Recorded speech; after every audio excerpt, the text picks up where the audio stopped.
Halo, jumpa lagi dengan saya di Kuliah Apoteker Anton. Di video kali ini kita akan meneruskan pembahasan tentang pemilihan uji statistik yang tepat, begitu ya. Nah, jika di video sebelumnya sudah dibahas tentang asumsi, kemudian juga tentang beberapa pertanyaan yang bisa membantu memandu memilih uji statistik yang tepat. Nah, di sini di video ini kita akan membahas tentang macam-macam uji yang tersedia untuk tujuan penelitian atau sesuai dengan rumusan pertanyaan penelitian ya yang ingin diketahui. Nah, ada banyak macam tes di sini, dan ini adalah, meskipun ada banyak, tapi ini tidak komprehensif, dalam arti masih banyak uji yang ada di luar sana yang tidak dibahas di sini. Baik, oh ya, video ini untuk mata kuliah Statistika Farmasi di Fakultas Farmasi Universitas Jember. Baik, kembali lagi ke daftar 5 macam pertanyaan yang mengarah pada tujuan dari penelitian suatu penelitian dilakukan. Yang pertama, apakah ada perbedaan antar kelompok ya yang independen satu sama lain? Apakah ada perbedaan antara kelompok yang dipasangkan? Kemudian apakah ada hubungan ya, asosiasi ya, korelasi antar kelompok? Kemudian apakah ada agreement antar kelompok, dan apakah ada perbedaan di antara time to event trends? Baik, di pertanyaan pertama, apakah ada perbedaan antar kelompok yang independen, yang bebas satu sama lain? Ya, misalnya contohnya kelompok pria dan wanita, gitu ya, mereka independen satu sama lain. Untuk data numerikal itu, kalau distribusinya normal ya, jadi harap diingat cara mengakses normalitas ya, menilai normalitas itu kalau kelompoknya berjumlah 2, maka ada independent students t-test ya. Jadi t-test itu ada banyak sekali, ini yang dipilih adalah yang independent students t-test ya, atau yang unpaired ya, unpaired students t-test. Dan kalau lebih dari 2, maka digunakan uji ANOVA atau uji F. Biasanya di dalam uji ANOVA sendiri disertakan statistik dari F-test. Nah, ANOVA sendiri merupakan kalau kepanjangannya adalah analysis of variance, dan dia sebenarnya adalah uji yang dikembangkan sebagai ekstensi dari t-test ya, dari t-test. Kalau t-test cuma untuk 2 grup, maka di ekstensi jadi untuk yang lebih dari 2 kelompok menjadi ANOVA. Aduh. Baik, kalau datanya tidak terdistribusi normal, maka alternatifnya ya menggunakan uji non parametrik. Kalau 2 kelompok menggunakan Mann-Whitney U-test, atau kadang hanya disebut Mann-Whitney test tanpa U ya, tanpa U-nya. Kalau lebih dari 2 kelompok pakai Kruskal-Wallis ANOVA, atau biasanya cuma disebut Kruskal-Wallis test saja.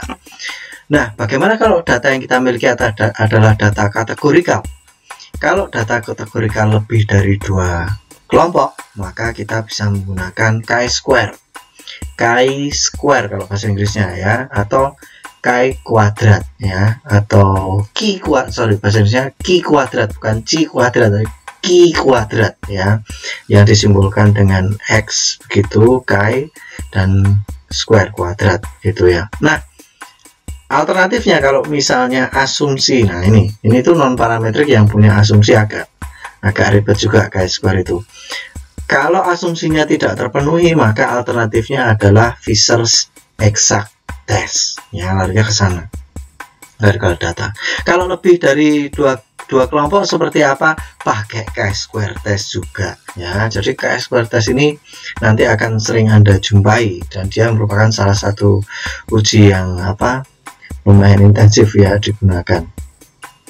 Pertanyaan kedua, apakah ada perbedaan antara kelompok yang dipasangkan? Nah, kalau datanya continuous, datanya numerical, ya, itu kalau dia terdistribusi normal, maka dia bisa menggunakan students paired t-test. Jadi t-test tadi kita kenal ada yang independent, ya, kemudian ada paired t-test, ya, untuk data yang paired. Kalau lebih dari 2 kelompok, maka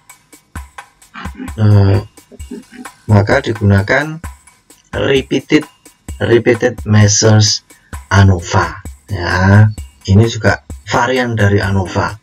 ANOVA t-test itu hal yang umum di uji statistik.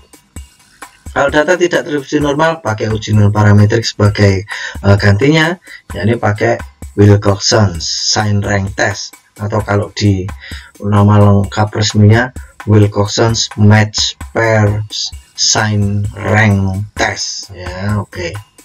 Nah, kalau lebih dari 2 grup, pakai Fredman test atau Fredman's ANOVA. Kalau kategori data lebih dari 2 grup, bisa pakai McNemar's chi-square. Lagi-lagi chi-square, ya, tapi ini yang tes punya McNemar, dan digunakan yang paired, ya, untuk yang paired khusus. Tapi ya biasanya banyak, karena nanti ada spesifiknya di video yang lain akan saya bahas lebih lanjut. Nah, kalau lebih dari 2 kelompok, pakai Cochrane's Q-test. Nah, lalu pertanyaan ketiga, apakah ada hubungan antar kelompok, ya, bisa data numerik. Kalau keduanya terdistribusi normal, maka menggunakan Pearson correlation, atau nama lengkapnya Pearson's product moment correlation coefficient R, ya. Jadi pakai R kecil, ya, Pearson's R kecil gitu. Nah, R itu adalah koefisien korelasi dari Pearson. Jadi koefisien korelasi itu bukan R besar, tapi R kecil. Nah, biasanya mahasiswa kelirunya di situ. Not normally distributed, kalau tidak terdistribusi normal, atau alternatifnya yang uji non parametriknya adalah Spearman's row rank order correlation atau Kendall-Stauby rank correlation coefficient, ya. Nah, kalau data ternyata nggak terdistribusi normal, bisa digunakan alternatifnya 2 ini, ya, 2 ini.